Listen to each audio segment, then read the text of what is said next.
सांगली जिल्ह्यातील खानापूर तालुक्यातील विटा शहरातील विटा कुंडल रोडवर सांगली रोडवरून विटा शहराकडे निस्सन ही चारचाकी गाडी जात असताना विटा बस स्थानकमधून कुंडलकडे विटा कुंडल रोडवरून बस जात असताना सांगली रोडवरूनच विटा कुंडलकडे जाणाऱ्या वळणावर निस्सन सनी चारचाकी आणि एसटी बस या दोघांची धडक लागल्याने सदर या धडकेत निस्सन सनी कारचा पुढील भागाचा चक्काचूर झाला तर या गाडीतील चालक रणजित गायकवाड राहणार बलवडी सांगोला हे गंभीर जखमी झालेले असल्याची माहिती घटनास्थळी असलेल्या नागरिकांमधून मिळाली आहे।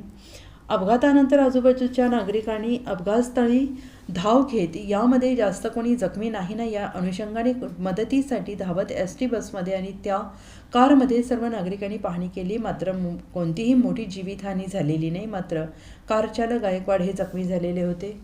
त्यांना तातडीनं नागरिकांनी रुग्णवाहिकेला पाचारण करून उपचारासाठी रुग्णालयात हलवले। या घटनेची माहिती मिळताच विटा पोलिसांनी उपविभागीय पोलीस अधिकारी विपुल पाटील सहपोलीस निरीक्षक शरद मेमानी यांच्यासह विटा पोलिसांनी घटनास्थळी धाव घेतली आणि यावेळी हा अपघात कसा झाला याची माहिती मिळू शकलेली नाही।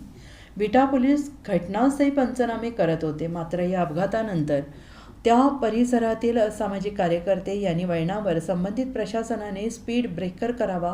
अनेक छोटे मोठे अपघात या ठिकाणी झालेले आहेत। तसेच आता शाळा कॉलेज विद्यालय सुरू झाल्याने सतत हा रहदारीचा मार्ग असल्याने शालेय विद्यार्थ्यांना सुद्धा हा धोका होऊ शकतो असं म्हणत संबंधित अधिकाऱ्यांनी या ठिकाणी वळणावरती स्पीड ब्रेकर करावा अशी मागणी येथील काही कार्यकर्त्यांनी आणि नागरिकांनी केली आहे। या अपघातात निस्सन सनी कारचा पुढील भागाचा चक्काचूर झालेला आहे। सदर अपघाताची नोंद विटा पोलिसात झालेली आहे। या अपघातानंतर मात्र बघ्यांची मोठी गर्दी दिसून आली। काही काळ वाहतूक रस्त्यावर ठप्प झाली होती। पोलीस घटनास्थळी या अपघाताचा पंचनामा करत होते। अतिशय भयानक असा ॲक्सिडेंट झालेला आहे एसटी बस आणि फोर व्हीलर गाडीचा। तर या ठिकाणी मेन चौक असल्या कारणानं या चौकामधून उद्याकडे सांगलीकडे आणि कुंडलकडे रहदारी होते।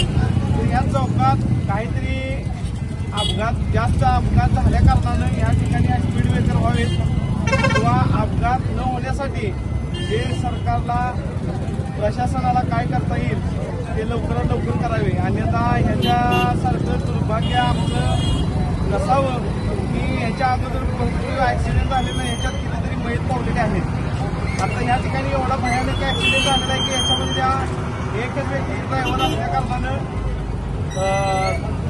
मोठी हानी ही दुर्घटना होता वाचलेली आहे। एस टी विद्यार्थ्यांनी भरलेली एस टी होती। एस टीच्या बरोबर मध्यभागी धडक बसल्या कारणानं मुलांचं नुकसान आणि त्याच्यात एक सर्वसामान्याचं जीव वेठीस धरावासाठी प्रशासनानं लवकरात लवकर या ठिकाणी स्पीड ब्रेकर किंवा अपघात न होण्यासाठी काहीतरी सुविधा करावी।